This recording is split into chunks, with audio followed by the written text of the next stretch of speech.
IAS project Hindi channel में आपका स्वागत है। इस वीडियो में हम एंशिएंट इंडियन हिस्ट्री सिलेबस का कुछ प्रैक्टिस क्वेश्चंस करेंगे। अगर आपको यही वीडियो इंग्लिश में देखना है तो हमारा चैनल आईएएस प्रोजेक्ट में देख सकते हैं। इस चैनल के लिए लिंक आपको ये वीडियो के नीचे डिस्क्रिप्शन में मिल जाएगा।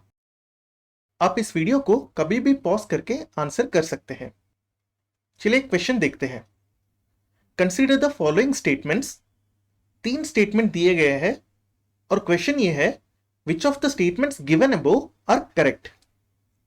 पहला स्टेटमेंट है radiometric dating can be used to date the age of rocks and minerals. ये सही है क्योंकि हमें पता है रेडियोमेट्रिक डेटिंग के अंदर हमें radio carbon dating, fission track dating, uranium lead dating, potassium argon dating जैसे बहुत सारे मेथड्स अवेलेबल है। ये सब टेक्निक्स आमतौर पे रॉक्स और मिनरल्स का एज पता करने के लिए यूज होते हैं। दूसरा स्टेटमेंट है radiocarbon dating can only be used to date the remains of the things that once lived. ये सही है क्योंकि रेडियोकार्बन डेटिंग के द्वारा हम सिर्फ डेड ऑर्गेनिक मटेरियल का डेटिंग कर सकते हैं। डेड ऑर्गेनिक मटेरियल यानी जो डेड प्लांट्स या डेड एनिमल्स या डेड ह्यूमन बीइंग से आया हो। इसका मतलब यह है कि कार्बन डेटिंग सिर्फ उन्हीं चीजों पे यूज हो सकता है जो एक समय पे जिंदा थे, क्योंकि प्लांट्स, एनिमल्स और ह्यूमन बीइंग्स के मर जाने के बाद उनमें जो रेडियो एक्टिव कार्बन होता है C14, वो रेडियो एक्टिव डिके होने लगता है। ये प्रिंसिपल है रेडियो कार्बन डेटिंग का। तो सेकंड स्टेटमेंट बिल्कुल सही है, सिर्फ उन्हीं चीजों पे यूज कर सकते हैं जो एक समय पे जिंदा थे। तीसरा स्टेटमेंट है radio carbon dating can be used to determine the age of earth. ये गलत है क्योंकि आमतौर पे uranium lead dating method use होता है एज ऑफ अर्थ पता करने के लिए, और रेडियो कार्बन डेटिंग का जो टेक्निक है 50,000 साल से पुराना सैंपल्स के ऊपर यूज करना इफेक्टिव नहीं है। तो कोशिश ये की जाती है अगर सैंपल का एज 50,000 साल से ज्यादा है तो रेडियो कार्बन डेटिंग यूज नहीं किया जाए। लेकिन हमें पता है एज ऑफ द अर्थ जो है लगभग 4.5 बिलियन ईयर्स है, तो रेडियो कार्बन डेटिंग तो एज ऑफ अर्थ निकालने के लिए यूज ही नहीं हो सकता। तो तीसरा स्टेटमेंट गलत है। तो करेक्ट आंसर होगा 1 and 2 ओनली, ए। अगला क्वेश्चन है मैच द फॉलोइंग। टेक्निक दिया गया है और उसके साथ ऑब्जेक्ट डेटेड मैच करना है। यह क्वेश्चन थोड़ा ट्रिकी हो सकता है, तो इसीलिए हम कोशिश करेंगे कि कोई पर्टिकुलर टाइप का पहले टेक्निक्स को पर्टिकुलर ऑब्जेक्ट्स के साथ मिलाया जाए। फॉर एग्जाम्पल, हमें पता है अमीनो एसिड एनालिसिस बोन्स के लिए यूज होता है, तो 3 को D के साथ जोड़ देते हैं। और पोटेशियम आर्गॉन डेटिंग जो है वॉल्केनिक रॉक्स के लिए यूज होता है, और डेंड्रोक्रोनोलॉजी ट्रीज का एज निकालने के लिए यूज होता है। और डेड ट्रीज यानी टिम्बर, हमें पता है डेंड्रोक्रोनोलॉजी होता है स्टडी ऑफ ट्री रिंग्स। तो बचा है carbon dating. Carbon dating charcoal को डेट करने में यूज होता है। अगर टेक्निकली देखा जाए तो कार्बन डेटिंग हम चारकोल के लिए भी यूज कर सकते हैं, टिम्बर के लिए भी यूज कर सकते हैं, एनिमल बोन्स के लिए भी यूज कर सकते हैं, अगर एनिमल बोन्स जो है 50,000 साल से कम पुराना हो। लेकिन क्वेश्चन ये पूछ रहा है कि select the most appropriate answer, तो ये कॉम्बिनेशन जो होगा ये मोस्ट अप्रोप्रिएट होगा। तो सही आंसर होगा 1B, 2A, 3D, 4C यानी B। इस क्वेश्चन को आप एलिमिनेशन मेथड से भी कर सकते हैं। हमें पता है कि अमीनो एसिड एनालिसिस जो है एनिमल बोन्स के लिए यूज होता है, तो 3D होना चाहिए। जहां पे भी 3D नहीं है, ये गलत, ये गलत, ये गलत, तो ये सारे गलत हो गए। तो आपको यूपीएससी प्रीलिम्स एग्जाम में ये ध्यान देना होगा कि अगर कुछ ऑप्शंस आपको नहीं आते हैं, आप एलिमिनेशन मेथड भी यूज कर सकते हैं, लेकिन एलिमिनेशन मेथड में भी रिस्क होता है।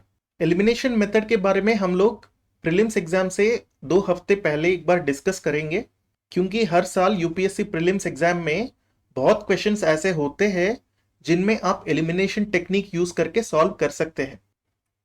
तो इस क्वेश्चन के लिए एक्सप्लेनेशन आपको यहां मिल जाएगा। अगला क्वेश्चन है consider the various stages of human evolution given below. 4 stage दिए गए हैं और क्वेश्चन है the correct chronological order of human evolution is.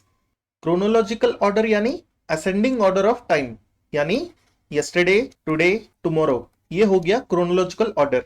तो हमें पता है कि सबसे पहले ऑस्ट्रेलोपिथेकस अफरेंसिस है, ऑप्शन 3, और उसके बाद आता है होमो हैबिलिस यानी ऑप्शन 4, और उसके बाद आता है होमो इरेक्टस यानी ऑप्शन 2, और उसके बाद आता है निएंडरथाल्स यानी होमो सेपियंस निएंडरथालेंसिस, ये है 1। उसके बाद आता है होमो सेपियंस, ये दिया नहीं गया है ऑप्शंस में, तो करेक्ट आंसर होगा 3 4 2 1। तो 3 4 2 1 D is the correct answer. Evolution का बेसिकली ये फिगर हमने डिस्कस किया हमारे वीडियो लेक्चर में। तो ऑस्ट्रेलोपिथेकस, होमो हैबिलिस से होमो इरेक्टस से निएंडरथाल, निएंडरथाल से होमो सेपियन, जो कि मॉडर्न ह्यूमन है, ये मॉडर्न ह्यूमन है होमो सेपियन। अगला क्वेश्चन देखते हैं। Consider the following statements. 4 statement दिए गए हैं और क्वेश्चन ये है which of the statements given above are correct. Okay, पहला स्टेटमेंट देखते हैं। ऑस्ट्रेलोपिथेकस वाज अ बाइपेडल, ये स्टेटमेंट सही है। बाइपेडल यानी 2 फीट पे चलने वाला, 4 पैरों पे चलने वाले को बोलेंगे क्वाड्रुपेडल। हमें पता है कि ऑस्ट्रेलोपिथेकस बाइपेडल था, आपने इमेज में देखा होगा, ये जो है बाइपेडल है, 2 पैर पे चल रहा है ये। दूसरा स्टेटमेंट है Homo erectus were the first humans to walk upright, ये स्टेटमेंट भी सही है क्योंकि होमो इरेक्टस के नाम पे ही इरेक्टस है, इरेक्ट यानी स्ट्रेट चलने वाला, तो होमो इरेक्टस फर्स्ट ह्यूमन था स्ट्रेट अपराइट वॉक करने का। तीसरा स्टेटमेंट है Homo sapiens are the only extant species of होमो।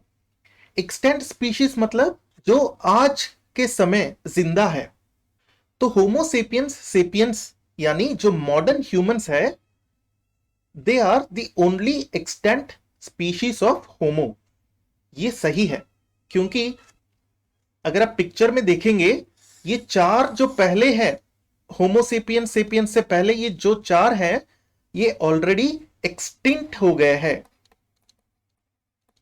देखिए, एक्सटिंक्ट और एक्सटेंट ये दोनों ऑपोजिट वर्ड्स है। एक्सटिंक्ट मतलब खत्म हो गए, अब वो जिंदा नहीं है कहीं पे भी।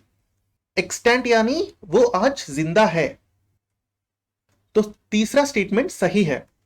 चौथा स्टेटमेंट है Narmada human fossil found in Madhya Pradesh belong to Homo habilis, ये गलत है क्योंकि नर्मदा ह्यूमन होमो इरेक्टस था। तो सही आंसर होगा 1 2 and 3 only are correct, option D.